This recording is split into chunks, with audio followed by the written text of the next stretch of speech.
Hi, today we're making Chinese style steamed fish.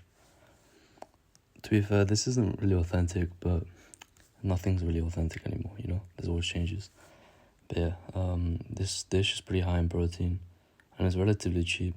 You can get white fish, for pretty cheap, especially if you get it frozen in like packs of 6 or something. And the thing about white fish is they don't have much fat, so they're like extremely lean. So, for the calories, you get a lot of protein. So it's a relatively healthy dish. And then along with that, you can make quite a lot and you can eat quite a lot. And it is quite satiating, to be fair. But yeah, so first thing we do is we just crush up some garlics. You can slice them in half, but like it's not necessary, it's just for some flavour. And that's the fish. That fish there only cost me like £2. And then like when you split it up into two, it makes 2 servings, it's like £1 each. But yeah, and then what you want to do, when you steam it, you put it on a plate. If you have like a proper steamer, then you can use that. But like, obviously, like I always say, you gotta make do with what you got. So yeah, you want to mix the garlic and then have some spring onions here. Honestly, you can put whatever in this dish. The proper Chinese style, you would use ginger and like scallions, which is green onions, and then you use soy sauce and stuff. But I didn't have any ginger, so I used garlic instead. You can use any aromatics. Just mix it up in the plate.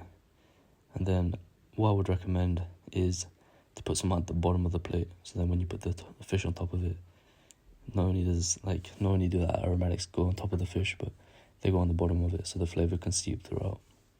Yeah, so in the future, I was thinking I might make shorter videos or longer videos. I'm not too sure right now. To be fair, the shorter videos are like a lot easier to make. And in the future, I'm going to put out some recipe for sauces. I have this one sauce that you can use as a sauce or a marination, and you can make like tens of dishes with that. But anyways, here, this is like a little metal thing I found, just so the plate doesn't touch the frying pan.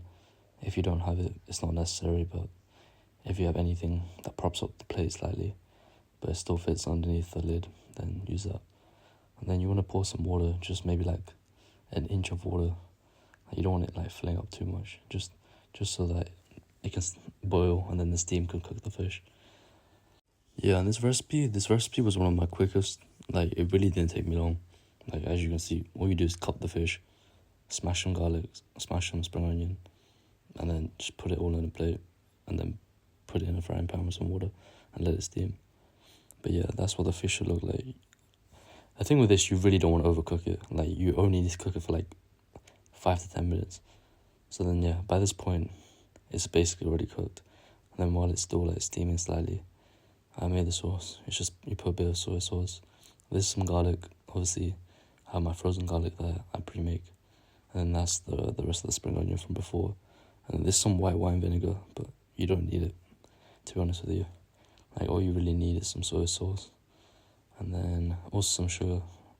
And then maybe some scallions, and garlic just makes it better. And then the white wine vinegar is only there for a bit of acidity. It's not necessary. But you want to make sure you mix that up real good, because once you put it in the plate, you won't be able to mix it anymore. So you kind of just put it on and leave it. And this is just some sugar. It looks like I put a lot of sugar in, but it was just struggling to come out of the packet. I really didn't put that much. I put maybe like half a teaspoon in. But yeah, it's only there for a bit of sweetness. Otherwise, the soy sauce would be too salty on the fish. And white fish tends to like soak up a lot of fish, sauce. But yeah, another white fish I would recommend if you're trying to do healthy eating.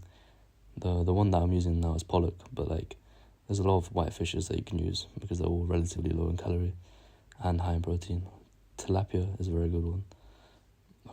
The thing with tilapia is very flaky, so if you cook that or if you like fry it, it will flake off. But with certain recipes, like I could post a couple to be fair, but yeah, with certain recipes, tilapia can be really good, especially if you get some caramelization on the crust. But yeah, now you just want to pour that sauce over. I took the juice out of the fish. Like, once it steams, there's like some juice there. You can put that in a bowl and drink that. Like, it's perfectly safe to drink, and it tastes quite good. It's not fishy at all. It's kind of like a wonton soup, if you ever had a wonton soup. But yeah, now you just want to pour that sauce all over. And honestly, this dish was really good. Like, I know people that like creators always go, "Oh, it's really good," but this is actually really good.